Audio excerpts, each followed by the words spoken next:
Hello everyone and welcome back to Real Rap with Reynolds. This week the kids wanted to start the video, so here they go.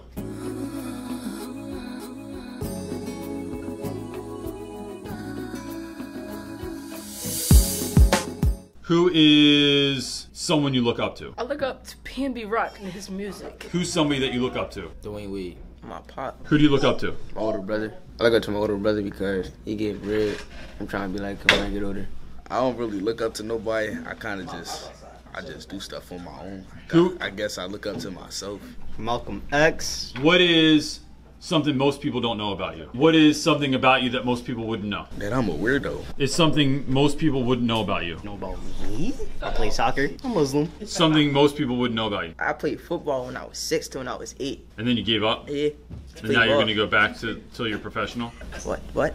I know how to fish. What is something most people wouldn't know about you? I used to actually skateboard. What do you want to be when you're out of school? I want to do construction. What do you want to do after high school?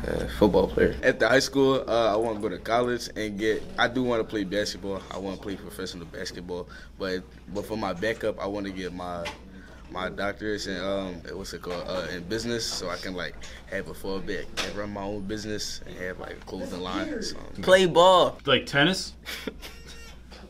Tetherball? Racquetball? I want to play basketball. All right. What is something that you love the smell of? Cinnamon. I love the smell of shrimp and crabs. The seafood smell of crabs. When they have the seasoning on it, so good. Fried chicken. What is something that you love the smell of? Gasoline. Yeah, Sharpies. I like the smell of food. Like Brussels sprouts? Dog food? Human food. What do you want to do after high school? I either want to be a basketball player or a chef. Become a psychiatrist, or if I'm good enough, go to the MLS, the Premier League. What's that? MLS is Major League Soccer, and the Premier League is the European Football Club. All right, you realize you live in America, right? No one watches soccer. I mean, Christian Pulisic made it into Bundesliga, even though he's American, and he's from Hershey. I have zero idea what you're talking about right now. So I have a chance. I love these microphones. I buy them and then I spray paint them gold. And then, check this out. Bubble wand. Works great in the hallway. Real quick, those bubbles made me think of something. Last night, so today's Monday, and let's start with what we did today. Today we read for grit. We're trying to get through the Odyssey. To do that, we had to read through like this last big chunk of the book. And I just let the kids know that in the beginning of class, like, look, this is not gonna be fun today. This is not meant to be fun. We can enjoy the end of the book and that's fine. But what we're reading for today is to get through the end of the book. And that could take 20 or 25 minutes, but we gotta read with grit today. I think sometimes when you have something that's unpleasant, like you're taking notes or there's a lecture or you're doing something that's not fun, because not everything can be fun, you have to prep the kids and just let them know like, hey look, I'm there with you. I can't get super down with this lesson, but we gotta get through it.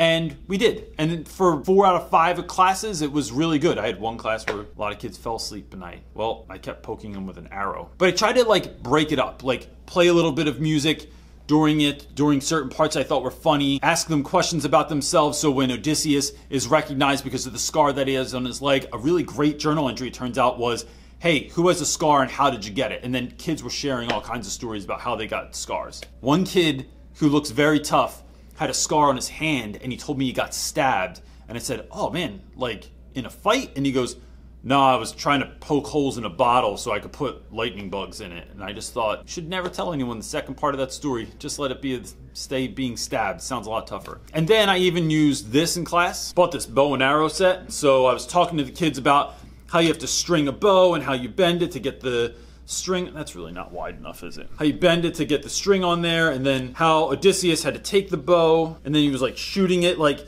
through these axe handles, and it was just cool to have like the actual thing in class. And I do this for a couple of things. So when we read Lord of the Flies, I have a conch shell that we use to talk about what a conch shell is. I found it in an abandoned house in my neighborhood. So sometimes just having like those real world things in your classroom so you can talk about it just makes it a little bit more fun. And that was it. It's Monday, so I gave out new vocab words and that pretty much took up the entire class. But I want to bring up something because it came up in class today and it also came up last night on the live feed. And when the question was asked on the live feed, I didn't have a sense of like what that situation was, but I feel like it's a hot button topic right now. Who came up with that term, hot button topic? But anyway, I want to talk about this real quick, and that's The teacher that beat up the student, if you've not seen this video, I'm not going to show it here, you can easily Google it. But there was a teacher, and I don't know all the ins and outs, but I just wanted to say the question I got was, what would I have done in that situation? And so here's my quick answer to that. So my quick or not so quick answer to that is this. You know,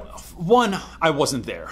I don't know exactly what happened. I don't know exactly what was said. I don't know who that gentleman was. I don't know anything about him. So whatever I'm saying here is not meant in a way to sort of judge the situation or to judge the student or the teacher or the school, because that's not my place. What I do know is I've been in situations before where students have been belligerent with me, who have gotten in my face. I've been in situations where I felt personally attacked, or that the class was sort of like spicing up the moment and trying to make it into a show. And I think, you know, one of the things you have to remind yourself of is that these are children we're dealing with. They're not adults. And what they're trying to say about you doesn't explain your story. They're not telling my story. They're telling their story. And when people do stuff like that, whenever they want to talk trash on you and they want to leave a nasty comment on your YouTube channel, on your Instagram, or blast you on Twitter, or just say something in general, like to start gossip about you, what they're really doing is more telling their story. They're not saying anything real about me. And I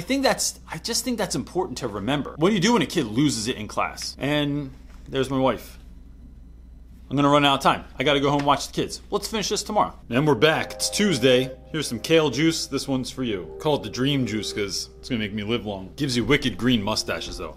All right, so it's election day here in the United States. I think that's blurry again. It's election day here in the US, and so we have professional development today, and I voted today. I like that they give you those little stickers. It's like a reminder of my civic duty. So anyway, just real quick, in thinking about what I was talking about yesterday and this teacher that beat up a student and like someone asking me what would I do, I think I'm at a place now where that just would never happen. I say that more not because I want to, because I think I'm better than anybody else or because I have things on lock in my classroom, because I don't always, I'm not always completely in control of what's going on in my classroom, right? That's a misnomer. Like people that, if you're watching this and you think, Reynolds just has it all together. I don't. Things go wrong all the time. But in teaching, you have to pivot and you have to expect them. If you live in a place in the world where there are earthquakes, you don't drive around terrified that there's gonna be an earthquake at any moment, but you're mindful of it. And when it happens, you kind of get better at knowing what to do, I would imagine. Teaching's like earthquake sometimes, right? Things are fine one moment and then out of nowhere, insanity. So I have a couple of things I do in my class to kind of fix those situations. So if I'm thinking in terms of not really knowing what happened in this classroom, but if I don't really like speculating, but if I speculate for the cause of like helping some of you out, then that's what we're gonna do. So from what I heard, this gentleman had a student that came into his classroom, the student was not in uniform. If I have a student that's not in uniform, I address it immediately. But one, I don't even let anyone in my classroom before they are in uniform.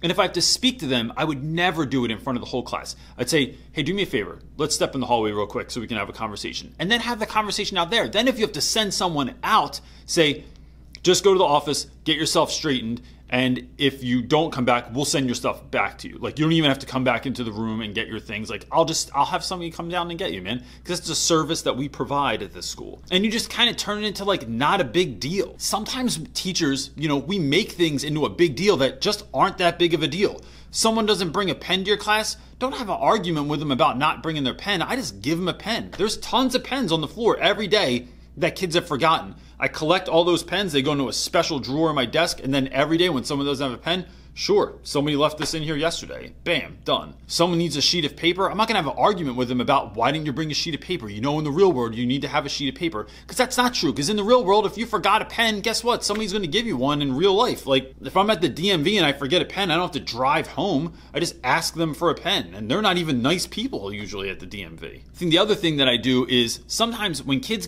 start getting out of pocket, they're like touching each other or there's like some kind of play fighting going on. I have on my desktop queued up the love song from Karate Kid 2, Glory of Love. And I know all the words. So not only, yesterday this actually happened. Two kids would not stop touching each other on the front end, just to be 100% transparent. What I'm not trying to do is like make it sound like they're gay or they're touching each other because that is not what I'm doing. What I'm doing is putting on the wrong song at the wrong moment and making a performance out of it. So I know every word to that song. I don't know why. My wife hates that I know this song. Then I play it, which I wish I could play here, but they'll demonetize me. And then I pull out my gold microphone and I sing it. And when I'm singing it, I have to believe it. And I have to like, let's just do it. Oh, are we touching each other? Oh, are we getting ready to fight? Well, wait a minute. Every fight scene has to have the right music. Click, Gloria Love comes on. You start walking around the classroom and you're singing the song. And then the next thing you know, tonight it's very clear as we're both lying here. Breaks my heart to see you crying. Right? That stuff, no one's gonna fight when you do that. And I'm not saying this is a good idea for everyone, because some of you, it might go terribly wrong, but I'm just saying sometimes if you think of something to do outside of the box that's completely ridiculous, it stops these moments. I think most kids don't want to get in trouble. Most kids, before they get into a fight, are looking for an out. And what you're doing with madness is providing that. Or, as I showed you earlier with this magical wand of joy, someone starts fighting or goofing around, much harder to be mad when there's bubbles floating around in the air. And now look, some of you, you're just gonna have to find your own version of what this is, because, you know, they outlaw bubbles in your school or whatever, I don't know. But I just think thinking of those sort of outside of the box things works. And then also, you have to have a radar for these things. And I think the way you have a radar is you have to be on your game when you come to school as much as you can, right? And I get that life gets in the way, that mornings can be hectic. I mean, my children are the poster children for ADHD, and when we are trying to get ready in the morning, it is like pulling your hair out. My hair used to be brown. Now it's not. I get that, but I use my time driving to school to put myself in the right place. So I'll listen to a podcast. Lately, I've been listening to a lot of Impact Theory, which is, you can just watch on YouTube, or there's a podcast as well. And then once that's over, I play certain songs, and the songs are extremely specific, right? I want to get something that gets me amped up, something that's not sad, something that's not about heartbreak, but something that's getting me excited so that I walk into the building, I feel like my body is kind of primed and I'm ready. And then I come into this classroom, which is, I mean, this view doesn't look very pretty at all, but you know, but it makes me want to be here. And then I'm always on the offense as much as possible and never the defense. Offense is I'm kicking ass. Defense is I'm trying not to get my ass kicked. And I don't mean that literally, because I know we were talking about that teacher. That's not what I was going for there. But, and then, of course, I would say building relationships with students. There's no way you get into an altercation with a kid if you have a relationship with them. It's just never going to happen. And the more relationships you build, even the kids you don't have a relationship with, know that you're that person. You're that teacher that the kids can trust, can confide in, and you live off that respect. So that's enough about that topic, but I just wanted to bring that up. So today for PD, we did like a training on Think Circa, and we had like a quick, this is what's going on in the school kind of thing, like meeting. And now I'm just gonna sit here and do special education paperwork for the rest of the day, which isn't fun. But when the way I get it done is that I know that like my friends are both in charge of the special education department and work in the special education department, and they need that done. So it's like one of those, for you, I do this. And this is a tactic I learned years ago from my pastor. He talked about how that sometimes he just does things just because his wife likes them. So if she likes it really cold at night and he likes it really hot, he'll say, for you, I turn the thermostat down. For you, I go out and get milk in the rain. For you, I do, you know, I make dinner tonight. And not as a way to say like, you know, you're so noble and worthy and you're doing this noble, amazing thing. But no, for you, I do this. And so special education paperwork, for you, my friends in the SPED department, I do this. I think that's it for today. Till tomorrow.